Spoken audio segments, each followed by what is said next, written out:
जैसा कि आप जानते हैं कि पिछले दिनों हम लोगों ने पढ़ा था कि आलोपी दिन क्या होता है।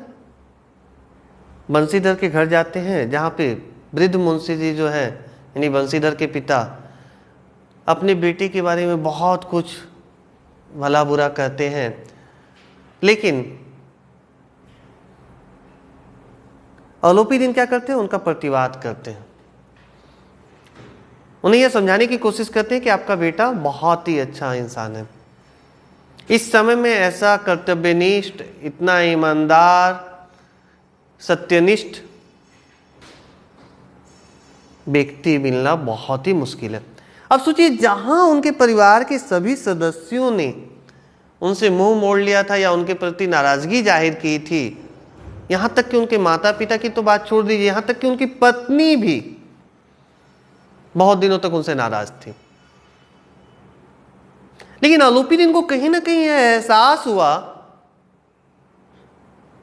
कि एक सच्चे व्यक्ति के साथ नाइंसाफी हो रही है और उसके लिए जिम्मेदार मैं हूं। मैं अधर्म के मार्ग पर चल रहा हूं, मैं असत्य के मार्ग पर चल रहा हूं, मैं गलत कार्य कर रहा हूं और इसकी सजा एक ईमानदार और कर्तव्यनिष्ठ व्यक्ति को मिले, यह वो स्वीकार नहीं कर पाए। इसीलिए क्या होता है, उनके पास अनुरोध करने के लिए आते हैं, उनके पास निवेदन करने के लिए आते हैं कि देखिए उस दिन तो आपने मुझे गिरफ्तार भी कर लिया था, मेरी बातें नहीं सुनी थी, लेकिन मैं आज जिस अनुरोध लेकर आपके पास आया हूं, मैं आज जो अनुरोध आपसे करने आया हूं, आप इसे अस्वीकार न कीजिएगा। क्या कहते, बंसीधर बोले, मैं किस योग्य हूं, किंतु जो कुछ सेवा मुझसे हो सकती है उसमें त्रुटि न होगी। बंसीधर का भी हृदय प्रथा से परिवर्तन हो जाता है, उनके भी अभिमान या स्वाभिमान को थोड़ा सा वो नम्र होते हैं कि नहीं, ये व्यक्ति खुद मेरे पास आए हैं, ये खुद मुझे सम्मान दे रहे हैं, तो इनको भी सम्मान देना मेरा अधिकार है या मेरा कर्तव्य है। आलोपी ने एक स्टंप लगा हुआ पत्र निकाला और उससे बंसीधर के सामने रखकर बोले, इस पद को स्वीकार कीजिए और अपने हस्ताक्षर कर दीजिए। मैं ब्राह्मण हूं, जब तक यह सवाल पूरा न कीजिएगा द्वार से न हटूंगा। देखिए, जिद पर कि मैं ब्राह्मण जाति का हूं, आपको इस पर साइन करना ही होगा, नहीं कीजिएगा तो मैं नहीं जाऊंगा। मुंशी बंसीधर ने उस कागज को पढ़ा तो कृतज्ञता से आंखों में आंसू भर आए। पंडित आलोपी दिन ने उनको अपनी सारी जायदाद का अस्थाई मैनेजर नियत कर दिया था, यानी नियुक्त कर दिया था, प्रबंधक, क्योंकि वो जानते थे कि यह व्यक्ति ही मेरे इस पूरे संपत्ति की अच्छी तरह से देखभाल कर सकता है। 6,000 वार्षिक वेतन के अतिरिक्त रोजाना खर्च अलग, सवारी के लिए घोड़े, रहने को बंगला, नौकर चाकर मुफ्त, मैंने वो सब एग्रीमेंट में लिखा हुआ था उस स्टंप पेपर।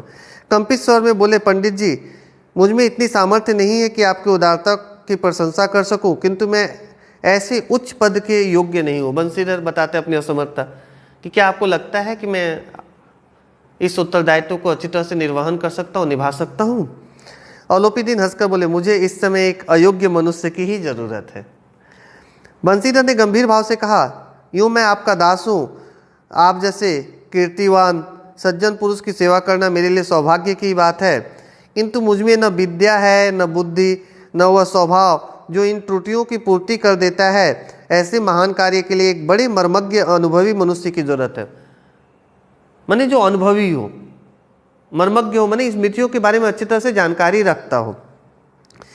आलोपी दिन ने कलमदान से कलम निकाली और उसे बंसीधर के हाथ में देकर बोले, न मुझे विद्वता की चाह है, न अनुभव की, न मर्मज्ञता की, न कार्य कुशलता की। इन गुणों के महत्व का परिचय खूब पा चुका हूं, क्योंकि अगर ये ऐसे नहीं होते तो आराम से 40,000 रुपए ले लेते। उनको क्या पड़े थे, अधिकारियों की नजर में भी अच्छे अधिकारी बने रहते। वो आप सौभाग्य और सुअवसर ने मुझे वह मोती दे दिया है जिसके सामने योग्यता और विद्वता की चमक फीकी पड़ जाती है। यह कलम लीजिए, अधिक सोच विचार न कीजिए, दस्तखत कर दीजिए। परमात्मा से यही प्रार्थना है कि वह आपको सदैव वही नदी के किनारे वाला बिमरोवत उद्दंड कठोर परंतु धर्मनिष्ठ दरोगा बनाए रखे। बिमरोवत माने जो किसी पे रहम नहीं करे।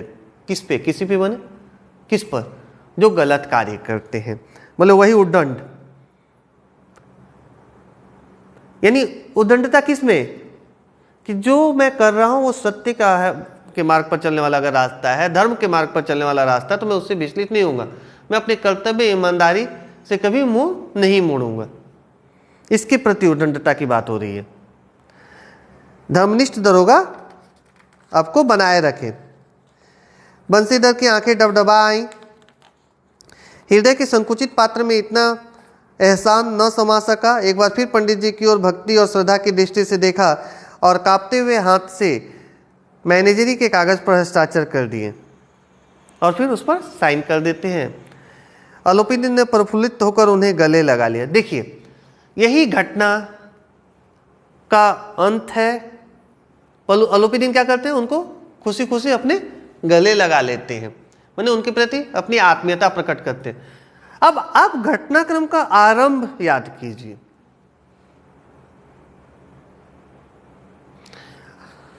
यथार्थ से कहानी की शुरुआत हुई थी।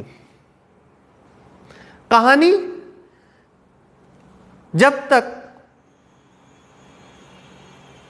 क्या होता है, अदालत के द्वारा बंसीधर को फटकारा जाता है, डांट पड़ती है, उसके बाद क्या होता है, उनके अधिकारियों के द्वारा उन्हें मुअत्तली का फरमान भेज दिया जाता है, माने उन्हें नौकरी से निकाल जाता है। यहां तक यथार्थ था।